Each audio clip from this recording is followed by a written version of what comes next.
berjumlah 13 orang.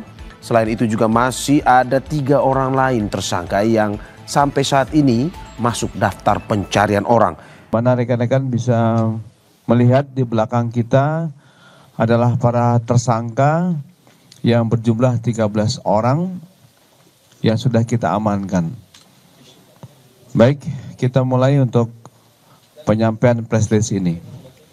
Siaran pers tentang ungkap kasus tindak pidana penculikan anak di bawah umur dan atau perdagangan orang dan atau barang siapa dengan sengaja mencabut orang yang belum dewasa dari kuasa yang sah atasnya atau dari penjagaan orang yang dengan sah menjalankan penjagaan itu, ya. Kemudian dasarnya adalah laporan polisi, nomor polisinya LPB 176 4 Romawi 2025, SPKT Polda Jawa Barat tanggal 23 April 2025. Adapun TKP yaitu Jalan Sumintapura nomor 12, Desa Sulaiman, Kecamatan Margahayu, Kabupaten Bandung. Modus operandi yang bisa kami sampaikan di sini adalah tersangka AF, ya, yang merupakan perekrut dari jaringan bayi ini, menghubungi orang tua bayi yang mengiklankan bayi yang masih dalam kandungan lewat media sosial yaitu Facebook, kemudian sepakat untuk bertemu. Kemudian tersangka AF mengatakan bahwa bayi yang akan diadopsinya akan dirawat oleh diri dan suaminya. Ini modus operandi seperti itu. Kemudian tersangka AF menanyakan persyaratan yang diminta oleh orang tua yang mencari adopter. Dan harga yang disepakati antara pelapor dan tersangka adalah 10 juta. Ketika bayi lahir, tersangka memberikan uang sebesar 600.000 untuk ongkos ke bidan saat akan persalinan, ya. Saat akan persalinan. Kemudian sisanya akan diberikan keesokan harinya. Sekaligus memberikan KTP dan KK milik tersangka. Dan tersangka membawa anak pelapor, akan tetapi sampai keesokan harinya tersangka tidak kunjung datang. Fakta-fakta penyidikan bahwa tersangka sudah melakukan tindak pidana perdagangan sejak tahun 2023. Tersangka sudah melakukan perdagangan bayi kurang lebih 25 orang dan melakukan perekrutan bayi-bayi tersebut sejak dalam kandungan. Bayi-bayi yang baru lahir tersebut oleh tersangka diserahkan kepada penampung. Di sini ada 4 penampung, TSKM, TSKY, TSKW, dan TSKJ. Ya, ini yang ada di belakang ini mereka ada. Kemudian dengan harga sekitar 10 sampai 16 juta. Dengan rincian pembagian sesuai dengan harga yang disepakati antara TSKA dengan ibu bayi. Kemudian sisanya dibagi-bagi antara TSKA dan TSKM dan TSKYT. Kemudian setelah diterima oleh penampung tadi, bayi itu tersebut dirawat, ya, dirawat oleh pengasuh. Ini saudari YN, ya. Pengasuh Y akan digaji oleh TSKL sebesar 2.500.000 dan 1 juta untuk keperluan bayi, ya. Setelah berusia 2 sampai 3 bulan atau sesuai dengan permintaan TSKL, bayi-bayi tersebut dikirim ke Jakarta. Proses pemindahan bayi dilakukan oleh TSKYN, penyerahan bayi tergantung arahan dari TSKL. Selanjutnya berdasarkan fakta-fakta bahwa bayi tersebut oleh TSKL dipindahkan ke Pontianak untuk dibuatkan dokumen yang berkaitan dengan jati diri bayi, ya, akte dan paspor. Selama bayi-bayi berada di Pontianak, bayi-bayi tersebut diasuh oleh beberapa pengasuh yang berada di bawah kendali S dan kendali L. Pengasuh-pengasuh tersebut mendapatkan bayaran sebesar 2,5 juta dan 1 juta untuk biaya anaknya tersebut. Selain membuat akte kena lahir, paspor, dan dokumen, proses pembuatan dokumen tersebut, tersangka S memasukkan surat keterangan lahir dan KK. Selain pembuatan dokumen untuk bayi, peran dari TSKS juga mencarikan orang tua kandung palsu untuk bayi dengan cara memasukkan identitas bayi dalam KK orang, ya, maupun menjadi orang tua palsu dengan mendapatkan imbalan antara 5 sampai 6 juta. Ini peran daripada TSKS. Kemudian bayi-bayi ini selanjutnya diadopsi secara ilegal di negara Singapura. Kemudian uraian singkat kejadian pada tanggal 3 April 2025 pelapor masuk ke grup adopsi Harapan Amanah. Ya. Kemudian pada tanggal 4 April 2025 pelapor menemukan postingan akun lain yang isinya adalah saya adopter mencari bayi yang persyaratannya nggak ribet.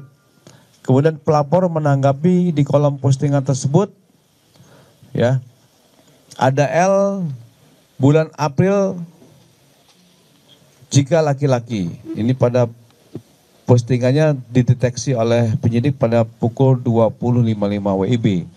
Tersangka AF melihat komentar tersebut dan mengirim pesan Facebook kepada pelapor menanyakan syarat adopsi, dan L yang kemudian berlanjut menanyakan syarat adopsi, ya, berkirim pesan dan bertukar nomor WhatsApp.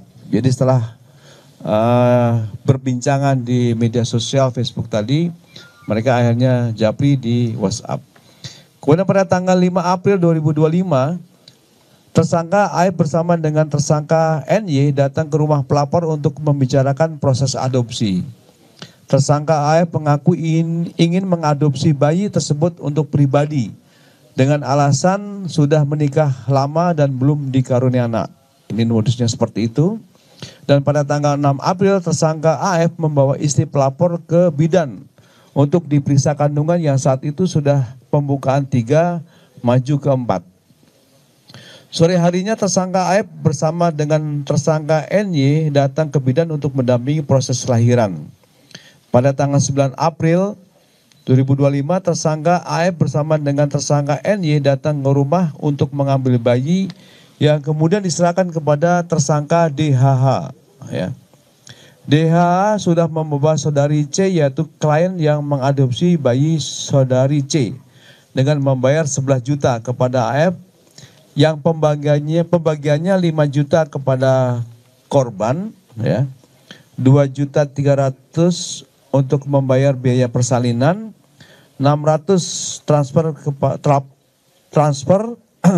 transportasi pelapor ke bidan, ya, 300 upah tersangka DH, ya, kemudian 400.000 upah tersangka YN, dan 60.000 biaya periksa bidan, 50.000 tersangka AF memberi kepada istri pelapor, dan 2.290.000 untuk tersangka AF. Jadi yang rincian dari 11 juta tadi. Kemudian tersangka AF telah diamankan di rumahnya di Kabupaten Bandung, dan sejak tanggal 3 Juli tersangka telah dilakukan penahanan di Polda Jabar. Tersangka YN diamankan di rumahnya di Kabupaten Bandung, dan sejak tanggal 6 Juli tersangka telah dilakukan penahanan di Polda Jabar. Tersangka DHH dan EM diamankan di rumahnya di Kabupaten Bandung, dan sejak tanggal 6 Juli tersangka telah dilakukan penahanan di Polda Jabar juga.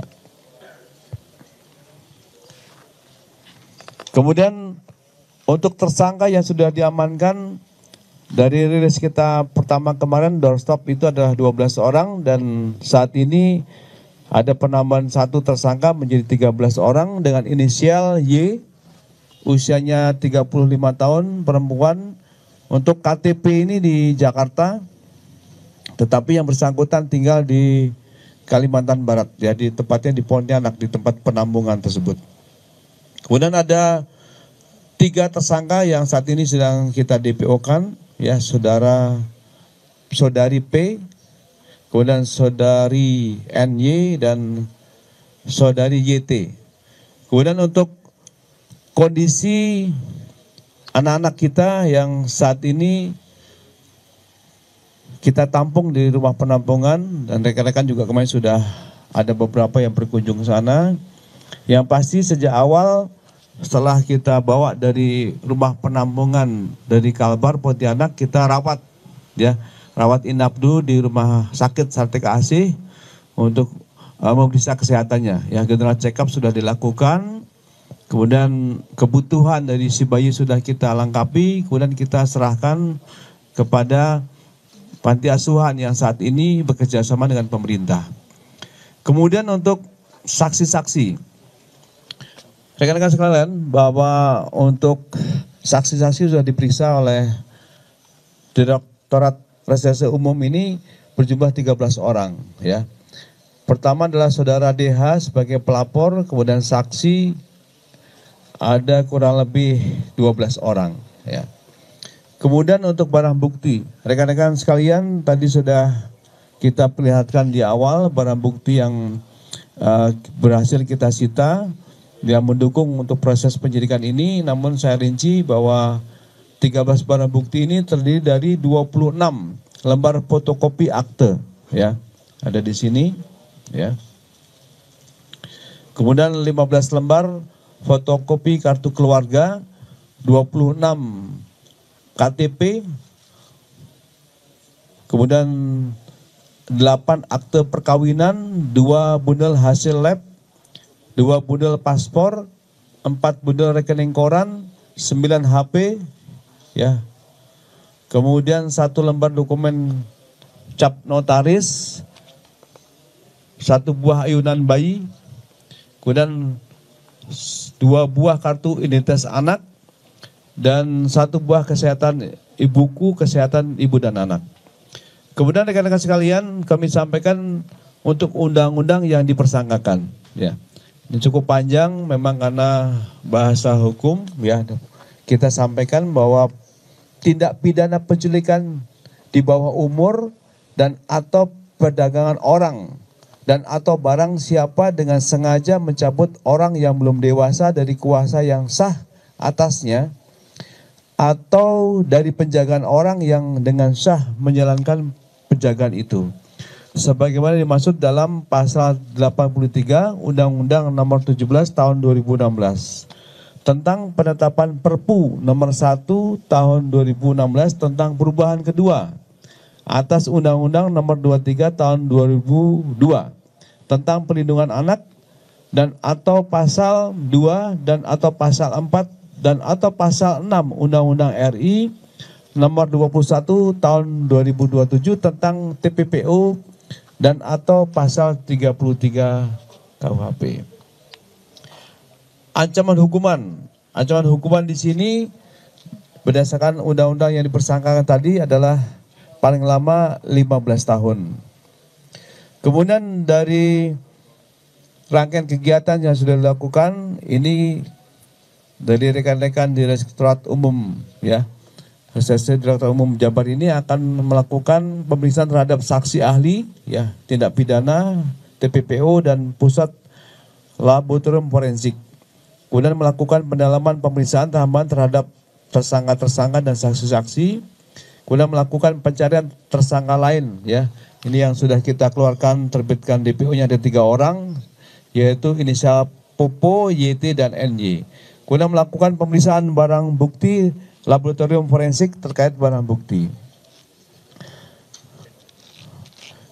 Rekan-rekan sekalian, inilah press conference yang sudah kami sampaikan pada hari ini, dan di hadapan rekan-rekan juga sudah kita tampilkan tersangka-tersangka yang merupakan jaringan untuk penculikan anak ini dan penjualan anak, dan TKP-nya ada di beberapa tempat, ya, ada di Kabupaten Bandung, kemudian Pontianak, dan yang berdasarkan keterangan tersangka ini sudah melakukan penjualan anak sebanyak 25, dan ini larinya ke Singapura.